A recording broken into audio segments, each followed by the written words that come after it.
Super 6 హామీలు ఇచ్చాం. ఆ రోజు అందరూ కూడా ఇది సాధ్యమా అన్నారు. నాడు మాట ఇచ్చినట్టే ప్రతి హామీని అమల్లోకి తెచ్చాం. 17 నెలల కాలంలో సూపర్ 6 సూపర్ హిట్ చేసి అవునా కాదా అని మిమ్మల్ని అడుగుతున్నా. తల్లికి వందనం.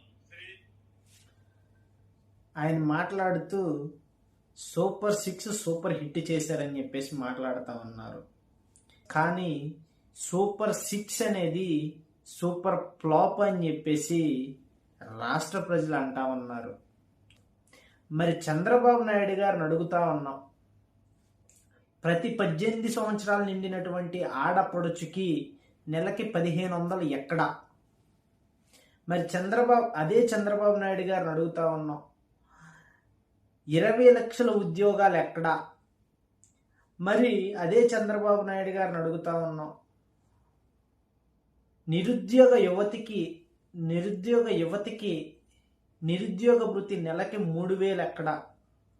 మరి అదే చంద్రబాబు నాయుడు గారిని అడుగుతా ఉన్నాం, ఎవరెవరికైతే దీపం 2.0లో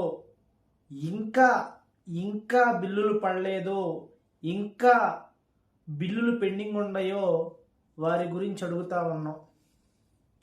మరి ఇదే చంద్రబాబు నాయుడు గారిని తల్లికి వందనం, జగన్మోహన్ రెడ్డి గారు పెట్టినటువంటి అమ్మఒడికి తల్లికి వందనం అని పేరు మార్చి పిల్లలకి సగం మంది పిల్లలకి తల్లికి వందనం అయినటువంటి పరిస్థితి.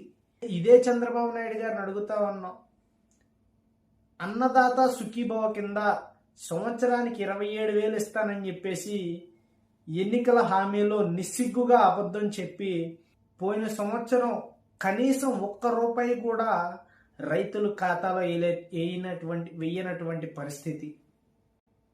మరి ఇంత నిస్సిగ్గుగా అబద్ధాలు చెప్పడం అనేది చంద్రబాబు నాయుడు గారికి మాత్రమే సాధ్యం అని చెప్పేసి తెలియచేస్తా ఉన్నా.